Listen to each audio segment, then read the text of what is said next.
네, 오늘도 투자의 힌트에 대해서 좀 더 자세히 알아보는 시간 가져보겠습니다. 모닝인사이트 NH투자증권의 고찬영 연구원 오늘 자리해 주셨습니다. 어서 오십시오. 네, 반갑습니다. 네, 오늘 연구원과 함께 얘기할 내용들은 이제 원자재 관련된 그런 내용을 좀 깊이 있게 다뤄주신다고 했는데요. 우선 좀 하나씩 좀 여쭤보도록 하겠습니다. 네. 우선 원자재의 과거 이제 흐름들이라든지 그리고 올해 동향 어떻게 읽고 계신지 궁금합니다. 네, 사실 원자재라고 하면은 저희가 흔히 이제 유가나 뭐 금 가격에 가장 중요하게 보는 시장 중에 하나인데요. 네. 특히나 저희는 에너지 시장이나 뭐 귀금속 시장 그리고 구리 관련해서 산업금속 시장 이렇게 크게 이렇게 세 가지로 보실 수 있는데요. 네. 사실 저희가 준비해온 그림을 한번 봐주시면. 최근 2022년 동안에 이제 연간적으로 저희가 수익률을 보시면 사실상 약 42%로 에너지 가격이 많이 올랐었습니다. 그랬군요. 역시나 지난해 아시겠지만 러시아 우크라이나 전쟁으로 인해서 러시아산 원유에 대한 수출이 좀 불확실을 하면서 전반적으로 전 세계에 이제 원유가 부족할 것이다. 라는 공포감이 많이 작용했다라고 보시면 될 것 같고요. 저희가 좀 분기별로 좀 세부적으로 살펴보자면 2022년에 이제 3분기 보시면 사실상 이때는 연준이 좀 공격적으로 긴축을 시작하는 시기였기 때문에 이때 당시에는 원자재 시장 전반적으로 다 좀 하락을 했던 부분을 보실 수 있겠습니다. 네네. 그래서 이제 올해 이제 들어와서 보시면은 2023년 1분기를 보시면 에너지 가격은 빠졌고 반대로 귀금속과 산업금속 가격은 좀 선방을 했다라고 보시면 되는데요. 차별화가 좀 났네요. 네, 맞습니다. 역시나 뭐 저희가 또 다음 페이지 한번 보시면 저희가 월별로 좀 세부적으로 한번 올해가 어땠을지 한번 보시겠습니다. 뭐 원자재가 되게 다양하죠. 뭐 귀금속이나 뭐 산업금속이나 되게 뭐 농산물, 축산물 뭐 이렇게 되게 다양한데 사실상 뭐 1월 달만 보시면 저희가 산업금속과 귀금속이라고 하는 두 가지 원자재 섹터가 있습니다. 산업금속에는 구리가 있고 귀금속에는 이제 금과 은과 같은 저희가 흔히 아는 그런 귀중한 이제 금 가격 뭐 이런 걸 트래킹을 하고 있는데 이 1월 달 보시면은 사실 산업금속은 이제 저희가 흔히 말하는 위험자산 그리고 금 가격은 저희가 흔히 말하는 안전자산이라고 이렇게 두 가지로 분류할 수 있습니다. 보시면 이제 이때 당시에는 산업금속과 귀금속 둘 다 모두 좀 동반 상승하는 좀 안전자산과 위험자산이 모두 다 좀 좋은 성과를 보였다라는 반면에 저희가 2, 3월 달부터는 사실상 아시겠지만 좀 차별화가 나타났습니다. 귀금속 같은 경우에 좀 많이 아웃퍼폼을 했고 반면에 산업금속과 이제 에너지 흔히 말하는 유가 같은 경우에는 좀 저조한 퍼포먼스를 보였는데요. 가장 큰 이유가 뭐 최근에 이어서 아시겠지만 미국의 지방은행들이 뭐 파산하고 그리고 미국의 대형 글로벌 은행들에 대한 이런 위기들도 많이 대두되면서 사실상 미국 이제 연준이 금리를 급격하게 인상하는 데 있어서 좀 부작용이 나오지 않느냐 뭐 이러한 공포심들이 많이 작용을 했다. 특히나 원자재 쪽에서는 수요가 아무래도 가장 중요한 팩터 중에 하나다 보니 그렇다면은 앞으로 연준이 이렇게 긴축이 좀 유지되면은 원자재 시장은 조금 더 안 좋지 않을까라는 좀 공포심이 좀 많이 반영되었던 시장이었던 것 같습니다. 조금 더 위험자산보다는 안전자산 쪽에 시장이 움직이고 있다 이렇게 읽어보면 되겠네요. 네, 맞습니다. 그렇군요. 근데 이제 저희가 이제 좀 다음 페이지로 넘어가 보시면 그러면 올해는 어떻게 봐야 되냐? 올해 남은 하반기에 대해서는 좀 어떻게 봐야 되냐가 사실 제일 중요한 텐데 역시나 이제 저희가 미국 연준의 통화 정책에서 가장 중요하게 좀 이제 미국 연준이 가장 중요하게 보고 있는 지표 중에 하나가 미국의 근원 개인 소비자 소비 지출, 미국 근원 PC라고 하는데요. 이 근원 PC가 사실 뭐 식품이나 에너지 가격을 제외한 물가를 반영을 한 지표입니다. 그게 변동성이 제일 큰 거니까 뺀 거죠. 맞습니다. 그래서 작년이나 뭐 재작년 같은 이 추이를 보시면 미국의 인플레이션, 즉 근원 PC 물가가 좀 급격하게 상승했습니다. 그러네요. 뭐 역시나 코로나 이후에 좀 이제 대량으로 이제 미국이 이제 돈을 발행을 하면서 그러한 점들이 뭐 러시아 우크라이나 전쟁으로 인해서 공급망 차질에 같이 결부되어서 좀 여러 가지 물가들이 많이 올라갔다라는 시정인데요.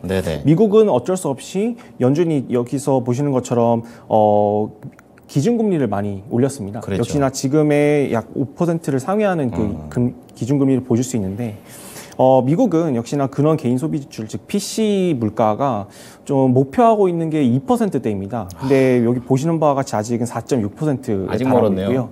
그렇기 때문에 연준은 앞으로도 이런 좀 높은 금리를 좀 유지할 그런 스탠스에 있다라고 저희는 보고 있고요. 네네. 그럼에도 불구하고 그렇다면 이제 원자재 시장은 그러면 이제 연준이 금리를 높이 올려놨으니까 그렇죠. 앞으로는 경기를 이제 침체 쪽으로 많이 베팅을 하시는 그런 분들도 있는데요. 네. 저희는 사실상 지난해 다음 페이지 넘어가셔서 보시면 네.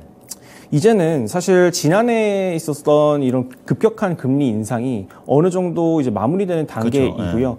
특히나 뭐 내년에는 또 금리 인하에 대한 얘기들도 많이 나오고 있습니다.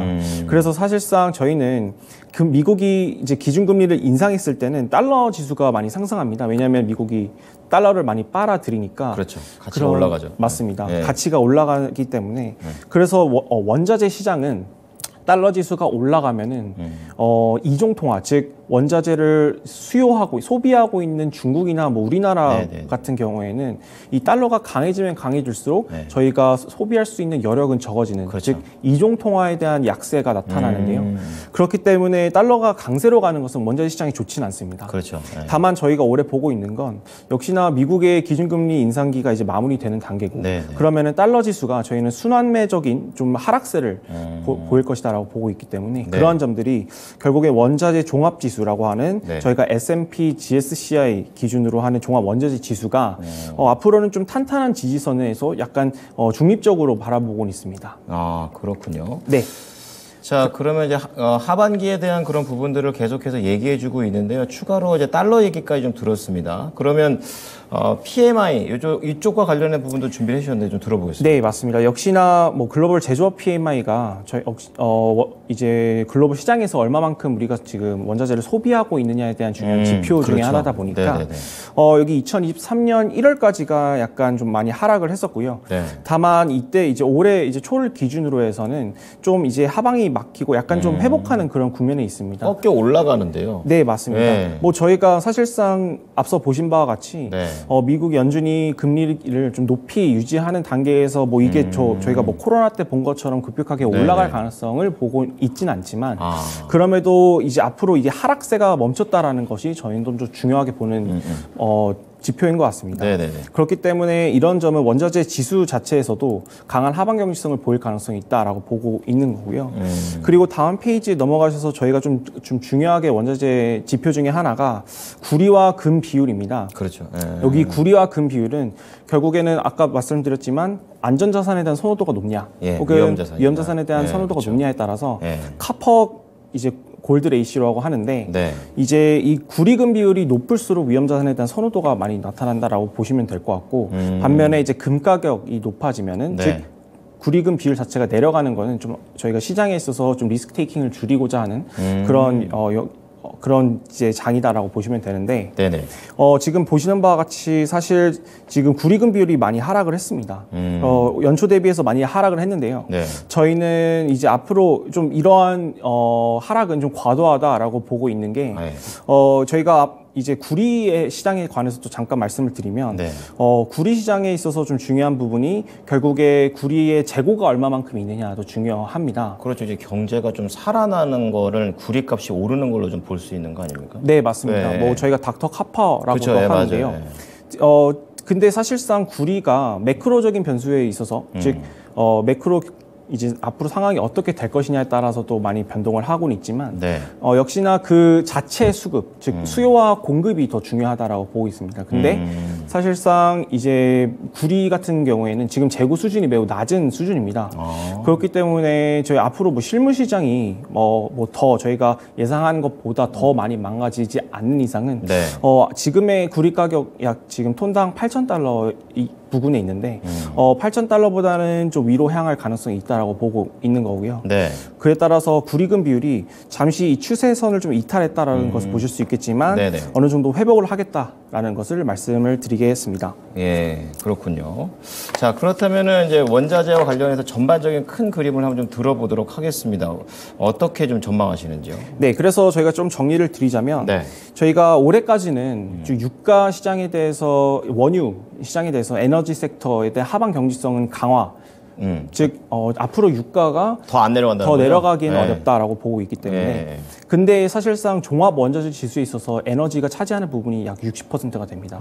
그렇기 때문에 저희는 그런 관점에서 에너지 에너지를 포함한 원자재 종합지수는 좀 바닥을 다지고 네. 좀 옆으로 소폭 상승하는 그런 전망을 하고 있고요. 네. 그리고 좀 더 섹터별로 나눠서 보자면 네. 하반기에는 네. 산업금속과 기금속 섹터, 즉 구리와 금 가격이 모두 상승할 수 있는 그런 여건들이 좀 마련될 것이다. 그러면 이 부분에 대해서는 어떻게 이해해야 되는 거예요? 그러니까 위험 자산하고 안전 자산이 동시에 좋아진다라는 건 어떻게 봐야 되는 겁니까? 네, 그래서 이게 사실상 뭐 위험 자산이라고 저희가 네. 뭐 분류해놓고 뭐 안전 자산이라고 얘기는 했지만 사실상 뭐 금 같은 경우에는 안전 자산의 뭐 성질도 있지만 네. 안전 자산 이외에도 되게 여러 가지의 이 자산으로서의 성질이 있습니다. 뭐 대표적으로 뭐 이제 금리가 이제 급격하게 오르는 경우에는 네네.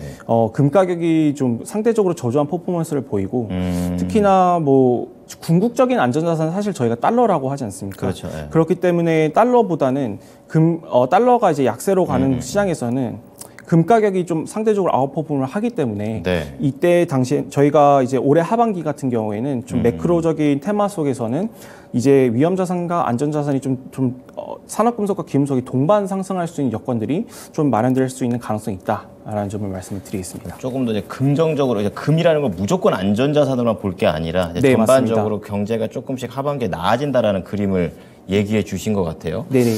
예, 그러면 이제 유가 관련해서 조금 더 많이 좀 준비를 해주셨는데 표를 보면서 좀 얘기 좀 해주세요. 네네.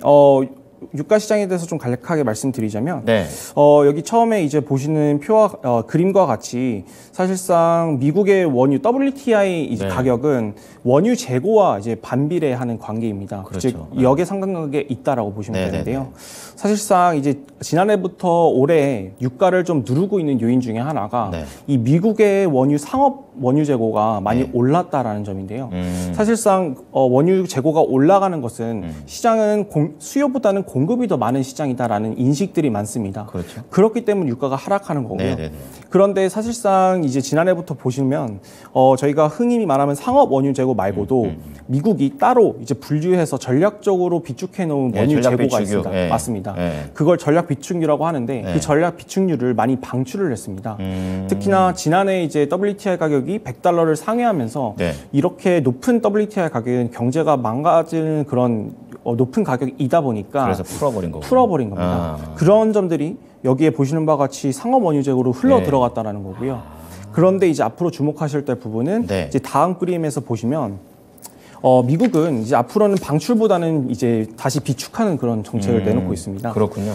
특히나 저희가 WTI 기준으로 이제 배럴당 $70 기준이 좀 저희가 인식하고 있는 락버텀 수준이다인데요. 제일 바닥이에요? 바닥이다라고 저희는 보고 있습니다. 네네네. 뭐 이제 저희가 뭐 흔히 말하는 크라이시스, 네. 뭐 08년도에 이제 금융위기나 혹은 이제 저희가 코로나 이제 바이러스에 대한 그런 위기 시장을 제외하면은 그런 시나리오를 제외하면은 지금 현재 시장에서 지금 저희가 적정하게 바텀이다라고 할 수 있는 게 $70입니다. 네네. 왜냐하면 일단은 전략 비축률을 이제 방출하는 게 전환됐고. 전환됐고 네. 그리고 67에서 $72 사이에 미국은 다시 전략 비축률을 매입한다라는 정책을 펼쳤습니다. 그렇기 때문에 $70 선이 저희는 좀 바닥이다라는 점을 말씀을 드리겠습니다. 네.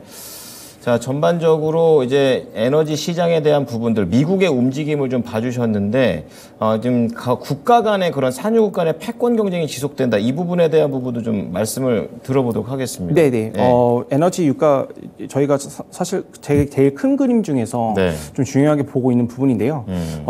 이제 국제 유가 결정력 이제 쟁취를 위한 네. 산유국들의 패권 다툼이 좀 지속되고 있다라고 말씀을 드렸는데요. 여기 있는 그림을 보시면 미국과 사우디아라비아는 중동이군요. 맞습니다. 네. 사우디아라비아를 포함한 중동 국가, 흔히 말하는 오펙 국가들이죠. 그래서 미국은 이제 최대 원유 수출 국가이고요. 그 다음에 사우디아라비아가 2위 국가입니다. 사우디가 1위가 아니었군요. 맞습니다. 예. 미국이 1등인데요. 아, 그렇군요. 맞습니다. 예. 왜냐하면 근데 사실상 웃긴 거는 미국의 석유에 대한 자립도, 즉 미국은 수출도 많이 하지만 네. 수입을 더 많이 하는 국가입니다. 즉 뭐 정유 제품을 제외하고 순수히 원유 시장만 놓고 보자면 네. 미국의 석유 자립도가 100%를 하회한다. 즉 원유를 수입하는 국가인데요. 그렇기 때문에 미국이 유도하고 있는 가장 적정한 유가 수준이 여기서 보시는 것처럼 45에서 $65 정도 수준입니다. 지금은 좀 넘어 있네요. 맞습니다. 예, 예. 반면에 이제 오른쪽에 있는 그림 보시면 네. 사우디아라비아의 재정 균형 유가, 예. 즉 본인들의 재정 지출이 빠져나가지 않는, 즉 재정 흑자를 기록하기 위해서 최소한의 미니멈을 지금 네. 두고 있는 유가가 $80 정도 부근에 있습니다. 그렇기 때문에 이렇게 이 두 국가 간에 좀 간극이 있는데요. 네네. 지금 근데 저희는 보시면 앞서 말씀드린 것 같이 예. 미국은 앞으로 원유 증산을 늘릴 수 있는 그런 여력들이 많이 없어지고 있고 반면에 지금 석유 시장의 패권은 사우디아라비아를 비롯한 오펙 플러스 국가들에게 돌아가고 있다라는 점을 말씀드리겠습니다. 그렇군요. 자, 그럼 이제 산업금속으로 좀 늘어가서 이쪽 전망 들어보고 마무리 좀 지어보도록 하겠습니다. 네, 산업금속 시장은 사실 저희가 뭐 닥터 커프라고 하는 이제 경기 선행지수 이자 좀 중요한 지표 중에 하나인데요. 네. 앞서 말씀드린 것처럼 뭐 경기에 민감하고 그리고 경기 침체에 대한 우려도 있지만 저희가 타이트한 이런 재고 수준, 즉 수급 수준을 바탕으로 해서 구리 가격은 이제 과도하게 지금 하락해 있는 그런 국면이 있다 보니 앞으로 저희 하반기에는 좀 이런 하락분을 좀 되돌릴 수 있지 않을까라고 저희는 말씀을 드리고 있습니다. 네. 자, 오늘은 이제 에너지 전반적인 원자재를 잘 나눠서 이 산업금속 그리고 귀금속 그리고 유가까지 전반적으로 내용을 좀 들어봤습니다. 이러한 내용도 시장 잘 녹여보도록 하겠습니다. 오늘 말씀 감사합니다. 네, 감사합니다. 네. 자, 오늘 모닝 인사이트는요, NH투자증권 고찬영 연구원이었습니다. 자, 모닝쇼 오늘은 여기까지 하도록 하겠습니다. 지금까지 투자 판단에 도움이 될 수 있는 정보를 제공해 드렸습니다. 하지만 특정 종목의 상승과 하락을 보장하지는 않으니까요. 이 부분 참고해 주시기 바랍니다. 오늘도 성공 투자하십시오. 고맙습니다.